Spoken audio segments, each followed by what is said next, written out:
Happy holidays, Lavaca County. My name is Brenna Scott. And my name is Brett Baker. Welcome back to this edition of Have You Heard?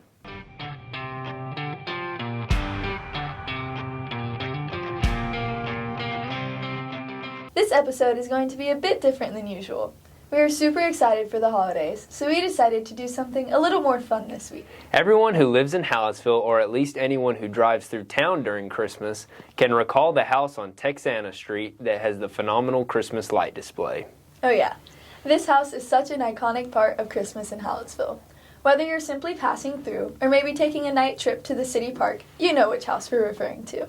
And since this house is so well known and well decorated, we wanted to get an inside scoop from the people behind this outstanding Christmas spirit. Let's hear it from Mr. and Mrs. Benson. We're here with Mr. and Mrs. Benson to talk about their very famous Christmas display.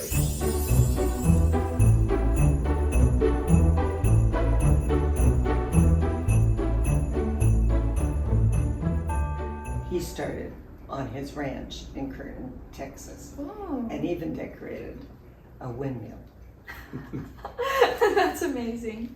It's 2016 when y'all first moved here, Yes. Yes. What, 8 years? and it kick-started right away.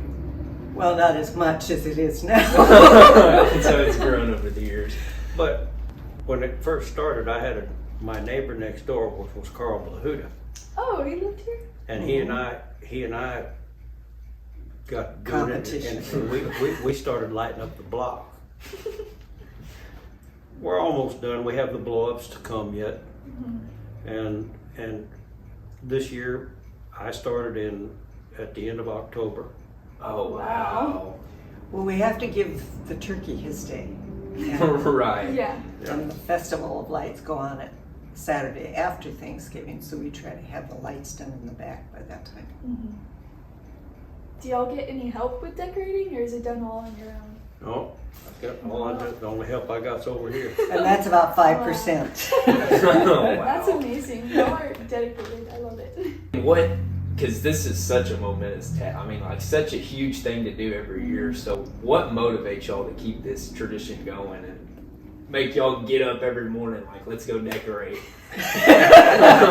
Christmas spirit. 2 or 3 things I can tell you. One time, just as it was all coming on, Doris and I were standing over here between Tom and my neighbor, and a car came down the road with the windows down, and this little kid said, "Mama, stop, look, Mama." And so they went around the corner and came back and watched, and those are the kind of things, or when the lights come on and the kids from, no matter where, I don't know where they come from, but they line up on the fence out there and watch the lights go on. And another thing that happened twice has happened is one night about 3 o'clock in the morning, I got up because something didn't look right. And I walked out there and there's a truck driver parked in the middle of the street. And he said, "Mister," he said, "I love your lights." He said, "I can't go home for Christmas, but I want to send some pictures." Aww. And I've had that happen, two truckers. So that's what makes it worth it. Yeah. I know every time I drive by at night when the lights are on, I slow down a little bit to The look whole to check town it all does. out. That's got to be such a good feeling for y'all. It is, but they miss it if they don't go around to the park and see Oh, the yeah. Absolutely, that's the most Yeah. impressive There's so part about much. it. Yeah. Okay, what is y'all's personal favorite part of the whole display? I'd have to say everything because it takes a lot of work Yeah. to do. The parks, I just do stuff. So I don't have any favorite part. What I do is I just start putting stuff up. She thinks I should have this perfect and this ought to be this way, and I just go put it Go up. for it. And when you turn the lights on, it's there. So It's just nobody, magic. nobody counts them. Nobody knows how close together they are or how far apart they are. Other than you two, of course. Other than the master Yeah. itself, yes. I like the stuff up high. I guess Very high. If I had the higher you get it, I've got 2 trees out in the back that are pretty high, and they look pretty good at night. You know that tree at the park that the kids always climb? Yeah. My friends and I would go up there at night at the park sometimes and just sit and like look at all the lights. Yeah. It was so much fun. I loved it. There's still, That's great. there's still, yesterday evening, and it was cold. There were 2 little boys in that tree. Mhm. I don't know where they come from. They have to live here close because I didn't see any parents. There weren't any cars, so they walked from somewhere. Mhm. So it's fun. Awesome. Well, thank y'all so much for joining us. Thank It was a you. great You're welcome. interview. We love your display.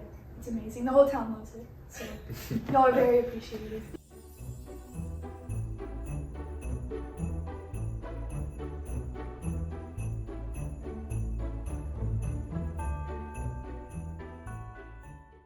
What an amazing story. We are so grateful for their dedication to keeping the holidays cheerful in Hallettsville.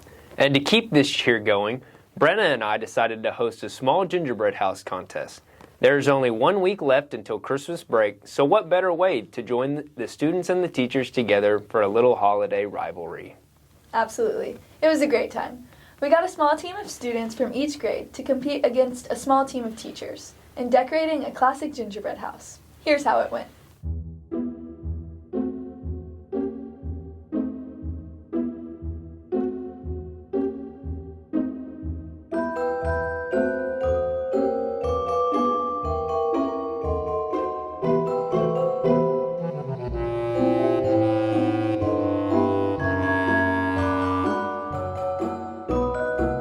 Alright guys, What is it? What is there like a twist? we have a bit of a challenge, a twist. Challenge? Oh! So, it looks like an earthquake is coming to town. Rolling straight through Hallettsville. So, So both are going to have about a category what? category. Category 10? 3.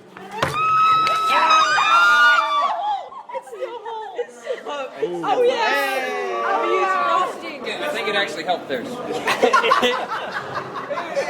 It is still whole. Well, both of them are still in pretty good condition. I mean, they're both standing. Okay, front is best we can do. Check this out. The front looks pretty overwhelmed. pretty good. Yeah, it was kind of bad. I don't know if I've seen that on a house. Oh my God. That looks so bad. That looks great. We did better than them, and we didn't cheat. Okay. We actually have all of our sides with icing, not just the front. Okay. More work done? Okay, look at the side of their gingerbread house. See how the roof is like 20 inches off the house? Yeah. They need a refund on the roof. Yeah, very structurally challenged. How about you, Amaya? I feel like ours is just better in general. Just better in Just general. look at They use that. edible glue. I know. Okay. Like, is that even edible with all that hot glue they use? You want to see trash? Look at that front door. I think this speaks for itself. We don't need to trash talk. Well, theirs would be like if my 8, 6, 4, and 2-year-old built a gingerbread man house. Ours is like professionals that did it. To me, I mean, there's a difference between a gingerbread house, which is what we got, and then just like a gingerbread lean-to, which is what's going on over there. I mean, I think it's no question. And that's a wrap on our gingerbread building contest. Back to the desk. We had such a fun time hosting this contest, and we wanted to let you, the viewers, vote on the winners. So we posted a poll on Facebook with a picture of each gingerbread house. According to y'all, the teachers won unanimously. Before we hear from our other anchors, we just wanted to give you all some quick reminders. Students, semester exams are next week. Make sure you're studying. The last day of school for the year of 2024 will be next Thursday, December 19th. On Monday, schedules remain the same. But from Tuesday to Thursday, there will be exams, so schedules are changed up a bit. On Tuesday, exams will be held for 1st, 4th, and 7th period. Wednesday will be 2nd, 5th, and 8th period, and Thursday will be exams for 3rd and 6th period. Luckily, we will be released at noon on Thursday, and there will be no school on Friday, December 20th. We won't return back from school until Tuesday, January 7th. But we're not quite done yet, so let's send it over to Christine Felsman for sports.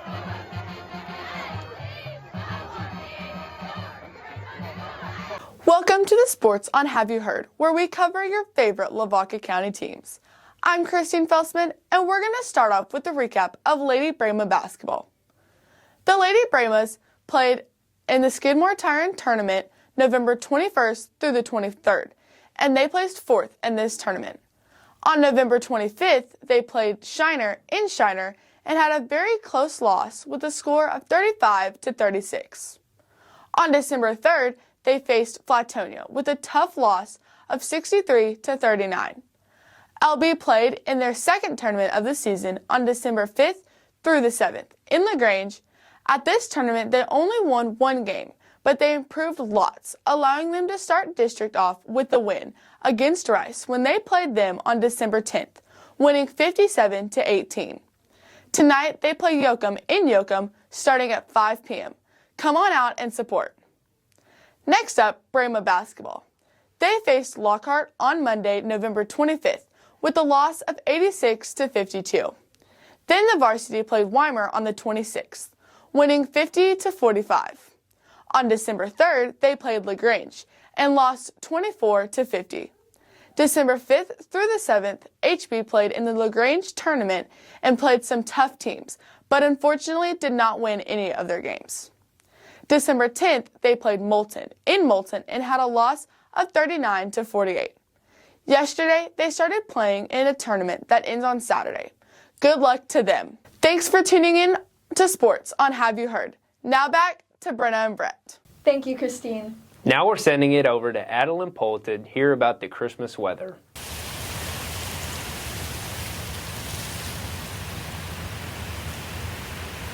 Good morning, Lavaca County. My name is Adeline Pohl with Hallettsville-Brahma News Network, here with your 2-week weather forecast.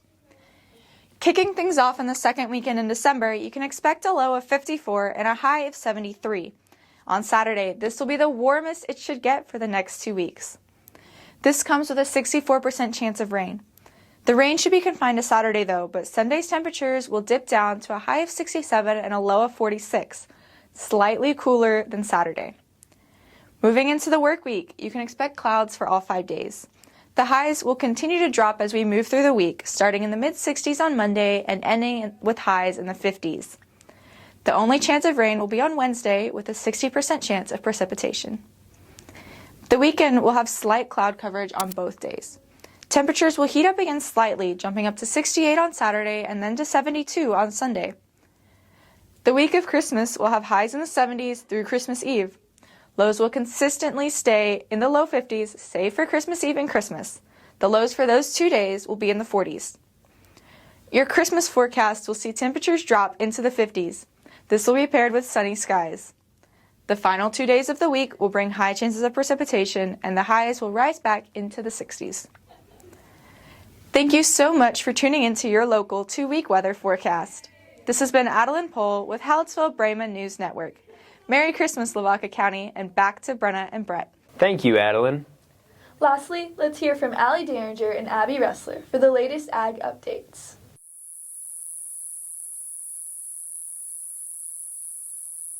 Good morning, Lavaca County. My name is Allie Derringer. And my name is Abby Ressler. And we're so excited to have you joining us for this week's installment of Ag in Your World, brought to you by the Hallettsville FFA. Our first segment today is brought to you by the Hallettsville FFA Commercial Steer Exhibitors. It's the Market Day Report. Feeder cattle trading was up over the last week, with the cash market about $2.59 per pound. Live cattle were up to $1.88 per pound this week, and the corn market is up to about $4.24 per bushel for the week. Every week, we like to shine a light on our FFA members, and this week's FFA Spotlight is for Darby Phillips. Darby is currently serving as the Hallettsville FFA Student Advisor. She participates on the chapter conducting LDE team and meets judging CDE team. For her SAE project, she also shows commercial steers at the Houston and San Antonio livestock shows. And we will close with the Ag News of the Week. Real Texas Christmas trees boost the state's economy. More than 4 million Christmas trees are sold annually, supporting farms and agricultural businesses throughout the state. A 2022 Texas A&M Forest Service economic study revealed that Texas Christmas tree industry generated economic impacts amounting for more than $714 million, including direct, indirect, and induced impacts, while supporting nearly 6,000 jobs. That brings us to the end of our time here with you today. Thanks for tuning in, and we look forward to having you back next week to your installment of Ag in Your World, brought to you by the Hallettsville FFA. Now, back to Berna and Brett. Thank you, Allie and Abby. Before we close, we want to say a special thank you to our sponsors. Allison Moshashek Motal with Farmers Insurance, Motal Well Service, DeBoard Outdoors, Edward Jones, Lone Star Septic, CH Graphics, Twisted Nutrition, K&L Tumbletown, and Yansky Sand and Gravel. If you or your company are interested in sponsoring us, please contact our advisor, Christy Opiella, at 361-798-2242, extension 384. That's all we have for this episode. We hope everyone has a wonderful winter break and the happiest of holidays. Once again, I'm Brenna Scott. And I'm Brett Baker. Thank you so much for joining us for this edition of Have You Heard? See you next year.